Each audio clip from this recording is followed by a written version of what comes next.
রবিবারের দুপুর হোক বা পুজোর দিনই হোক, ছোলার ডাল ছাড়া বাঙালি রান্নাঘর একেবারেই অসম্পূর্ণ।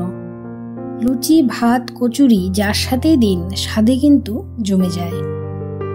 তাই আজকে বানাবো একদম ঘরোয়া নারকেল দেওয়া ছোলার ডাল। হালকা মিষ্টি ডালের সাথে নারকেলের টুকরো মিশে ঠিক যেভাবে বাঙালির খাওয়ার একেবারেই অন্যরকম স্বাদ জুড়ে যায়।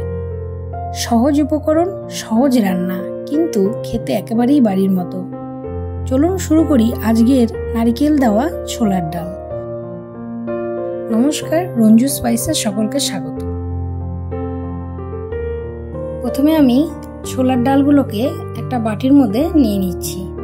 আমি এখানে 2 স্কুপের মতো ছোলার ডাল নিয়েছি। আর এবার অন্যদিকে একটা নারকেলকে ভেঙে আমি সেই হাফটাকে আমি একটু এখানে গ্যাসে গরম করে নিচ্ছি, যাতে আমার নারকেলের টুকরোগুলোকে তুলতে সুবিধা হয়। দেখুন, এবার আমি এখানে রেখে এবার একটা ছুরির সাহায্যে সুন্দর করে নারকেলগুলোকে লম্বা লম্বা করে কেটে নিচ্ছি। প্রথমে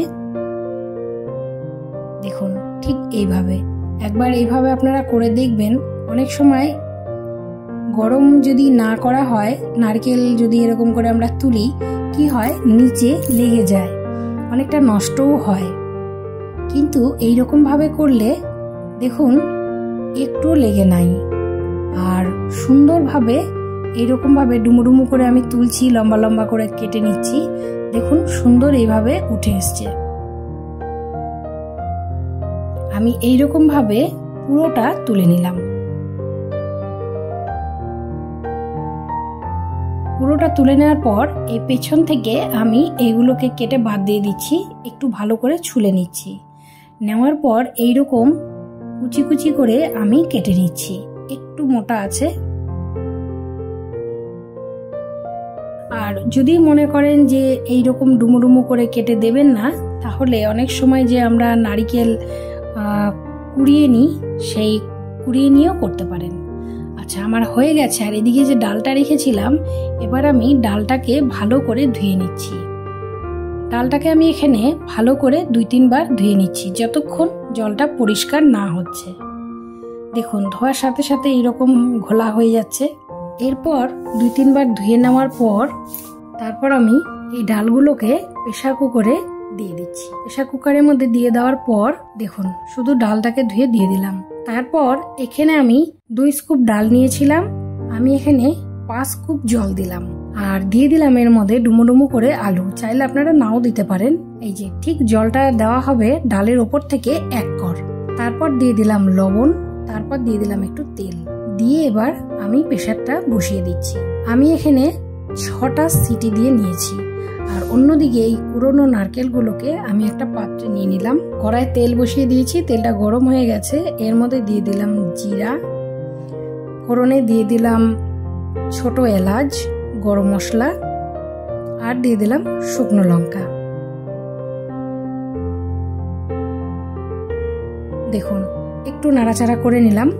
আর এর মধ্যে দিয়ে দিব অল্প পরিমাণ হিং দিয়ে এবার ভালো করে নাড়াচাড়া করে নিব।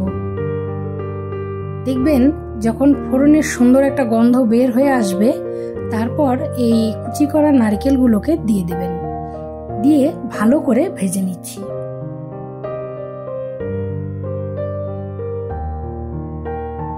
নারকেলগুলোকে কুচি করে এর মধ্যে দিয়ে ভালো করে ভাজা ভাজা যখন হয়ে গেল, তার মধ্যে দিয়ে দিলাম কাঁচা লঙ্কা, দিয়ে একটু নাড়াচাড়া করে নিলাম। তারপর দিয়ে দিলাম এখানে আদা কুচি, দিয়ে এবার ভালো করে নাড়াচাড়া করে নিচ্ছি। যখন ঠিক এইরকম ভাবে আমি সমস্ত মশলা দিয়ে নারকেলটাকে ভেজে নিচ্ছি, একটা সুন্দর গন্ধ বের হয়ে এসছে। আমার নারকেলটা তখন বুঝতে পারবো যে একদম কষে গেছে। আর এদিকে দেখুন, আমি 6টা সিটি দেওয়ার পর আমার ডালটা ঠিক এইরকম ভাবে এইরকম হয়ে গেছে। একটুখানি গলে গেছে, আবার একটু গোটা গোটাও আছে, খুব গোটা গোটা কিন্তু নেই।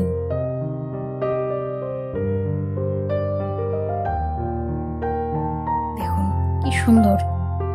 এরপর এখানে আমার নারকেলগুলো ভাজা হয়ে গেছে।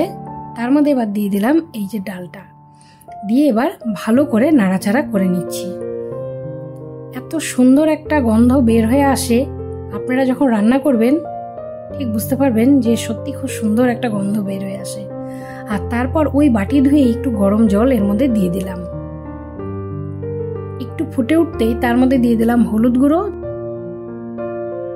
দিয়ে দিলাম পরিমাণ মতো লবণ, আর দিয়ে দিলাম লঙ্কার গুঁড়ো। তার মধ্যে দিয়ে দিলাম চিনি। আমি এখানে 2 টেবিল চামচ চিনি ব্যবহার করেছি। দিয়ে এবার ভালো করে নাড়াচাড়া করে নিচ্ছি। দেখুন, ঘনও হবে না আবার একেবারে পাতলাও হবে না, ঠিক এইরকম পরিমাণে ডালটা কিন্তু হবে। এই ডালটা তো লুচি দিয়ে, ভাত দিয়ে একেবারে মানে খুব সুন্দর জমে যায়। আর কোনো অনুষ্ঠান মানেই তো আমরা এই ছোলার ডাল ছাড়া আর কিছুই রান্না করি না, বিশেষ করে ঘরোয়াতে।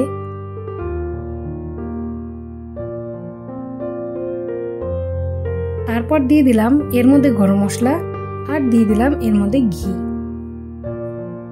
দিয়ে এবার ভালো করে নাড়াচাড়া করে নিচ্ছি। আপনারা একবার ঠিক আমি যেভাবে করলাম এইভাবে ডালটা করবেন এবং খেয়ে দেখবেন কেমন লাগে। কমেন্টে আমাকে অবশ্যই জানাতে ভুলবেন না। এতক্ষণ আমার সাথে থাকার জন্য অসংখ্য ধন্যবাদ। এখনো যারা সাবস্ক্রাইব করেননি অবশ্যই সাবস্ক্রাইব করে দেবেন, লাইক করবেন, শেয়ার করবেন। নমস্কার।